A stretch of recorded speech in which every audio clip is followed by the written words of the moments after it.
Hi, I'm Atticus Everett, and I'm going to talk about my research of the Parque Novo housing project in Sao Paulo as a precedent study for Module 1.4 of Architecture Studio 501 online, fall of 2024 with Professor Elena Canovas at Arizona State University.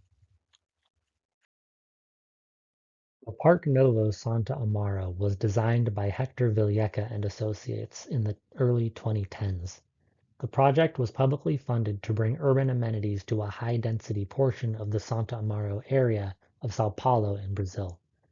Another key objective was to improve the health and safety conditions for residents within the valley where it was constructed, who had previously suffered destructive landslides, flooding, and illnesses related to pollution.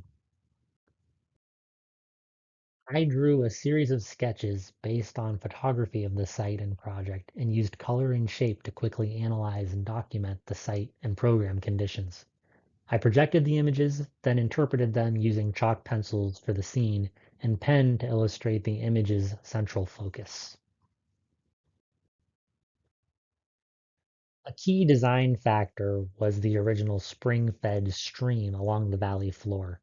It defined the small district, which had housed a mixture of residential and commercial within informally built structures. The stream also functioned as a dumping ground for waste, but it had become overburdened and hazardous.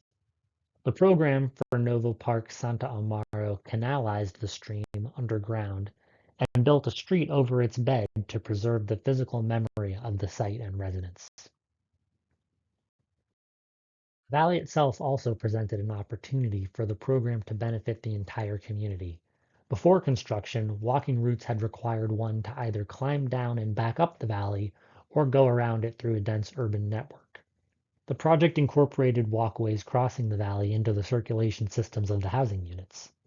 The integration of these public and private circulation systems was undesirable for some residents, who cited noise and safety concerns and decided to add gates preventing access to certain areas of the walkways. During the project's execution, 200 families were temporarily displaced to subsidized housing.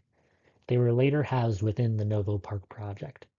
The designers seemed to take care in shaping the massing and the facades to be comfortable within the context, as though self-conscious that they are demolishing and replacing a place that, despite its hazards, had an identity that integrated the residents' memories, the built environment, and the extensive surrounding context of informal construction and occupation.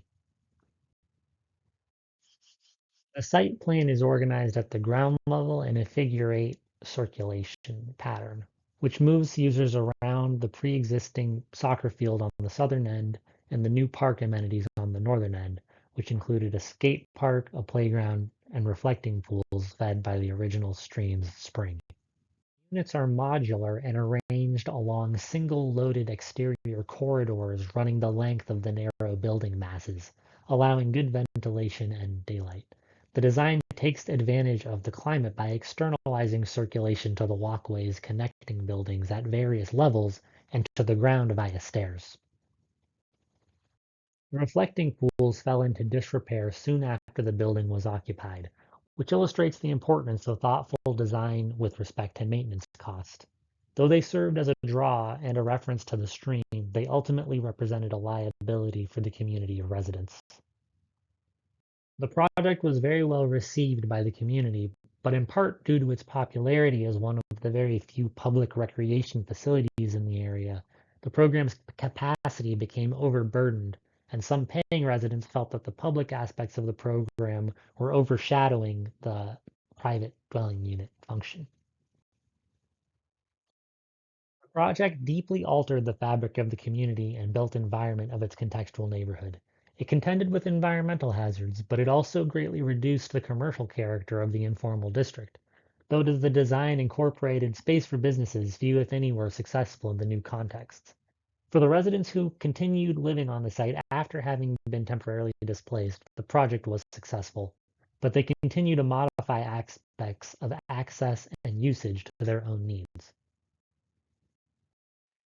My bibliography includes links to the articles, interviews, and websites that I used for my research. Thank you very much for your attention, and goodbye.